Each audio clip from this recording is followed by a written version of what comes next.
చేయాలని చెప్పి కోరుతా ఉన్నాను. అధ్యక్ష, నేను ఈ ఉద్యోగులకు సంబంధించినటువంటి అంశం మాట్లాడాలనుకుంటా ఉన్నాను. ఎందుకంటే ప్రభుత్వ ఉద్యోగులు అనేవాళ్ళు ప్రభుత్వానికి రథచక్రాలు లాంటి వాళ్ళు సంతోషంగా ఉంటేనే అభివృద్ధి కార్యక్రమాలు, సంక్షేమ కార్యక్రమాలన్నీ కూడా ప్రజలకు సజావుగా చేరేటువంటి అవకాశం ఉంటుంది. ఈరోజు వాళ్ళందరూ కూడా తీవ్రమైనటువంటి మనోవేదనతో, ఆవేదనలో ఉన్నటువంటి పరిస్థితి ఉంది.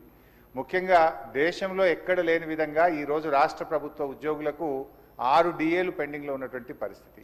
అదేవిధంగా పిఆర్సీ అధ్యక్ష, ఈ ప్రభుత్వం వచ్చి 2 సంవత్సరాలైనా ఇంతవరకు పిఆర్సీ ఇవ్వలేదు. ఉద్యోగులందరూ కూడా కోరుతా ఉన్నారు.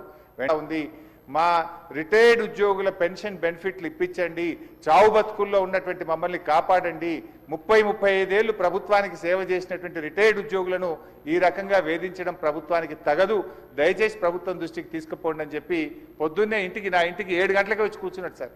నేను బయటకు వచ్చేసరికి ఏంది ఇంత పొద్దున్న వచ్చినామంటే ఇట్లా ఉందన్న, ఆరోగ్యం బాగాలేదని చెప్పమంటే బట్టి గారికి చెప్తా తప్పకుండా ఈరోజు నేను మాటించి వచ్చి ఈరోజు చెప్తా ఉన్నాను అధ్యక్ష.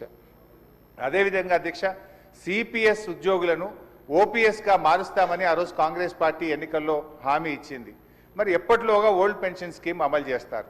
మరి ఈలోపు గత 2 సంవత్సరాల నుంచి సిపిఎస్ కింద రాష్ట్ర ప్రభుత్వం కట్టాల్సిన కాంట్రిబ్యూషన్ డబ్బులను కూడా మీరు కట్టకుండా దాన్ని దారి మళ్లిస్తా ఉన్నారు.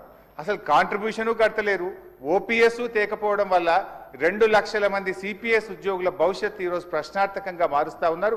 దయచేసి సిపిఎస్ కాంట్రిబ్యూషన్ కట్టండి, ఓపీఎస్ విధానాన్ని ఇచ్చిన మాటకు కట్టుబడి తక్షణమే అమల్లోకి తేవాలని చెప్పి మీ ద్వారా కోరుతున్నాం అధ్యక్ష. అదేవిధంగా పోలీస్ డిపార్ట్మెంట్లో కూడా అధ్యక్ష, సరెండర్ లీవులు 5 సరెండర్ లీవులు పెండింగ్లో ఉన్నాయి. టీఏలు రావట్లేదు, డిఏలు రావట్లేదు, స్టేషన్ అలవెన్స్ రావట్లేదు. మొన్న ఒక జూబ్లీ హిల్స్ ఎలక్షన్ ఉంటే యూసఫ్ గూడ బటాలియన్ మాత్రం సరెండర్ లీవులు, టీఏ డిఏలు ఇచ్చిండ్రు.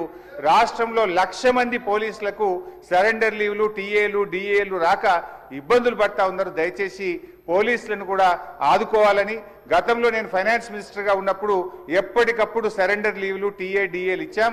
ఈ ప్రభుత్వం వచ్చిన 2 సంవత్సరాల నుంచి పెండింగ్లో ఉన్నాయి కనుక వాటిని విడుదల చేయండి. ఇవాళ పోలీసులు కూడా తీవ్రమైనటువంటి ఆవేదనలో ఉన్నారు. పోలీసులకు ఉండే ఆరోగ్య భద్రత స్కీమ్ కూడా బంద్ చేసిండ్రు. మీరు 1,00,000 రూపాయలకే పరిమితం చేసిండ్రు. పోలీస్ కానిస్టేబుల్ చాలా ఇబ్బంది పడతా ఉన్నారు. ఆరోగ్య భద్రతను పునరుద్ధరించండి, గతంలో మాదిరిగా కార్పొరేట్ వైద్యం పోలీసులకు అందించాలని చెప్పి కోరుతూ, కాంగ్రెస్ పార్టీ ఎన్నికల మేనిఫెస్టోలో తక్షణమే మేము ఉద్యోగులకు పిఆర్సీ ఇస్తాము, పెండింగ్ డిఏలు ఇస్తాము, బకాయిలు ఇస్తాము, ఓపీఎస్ తెస్తామని మాట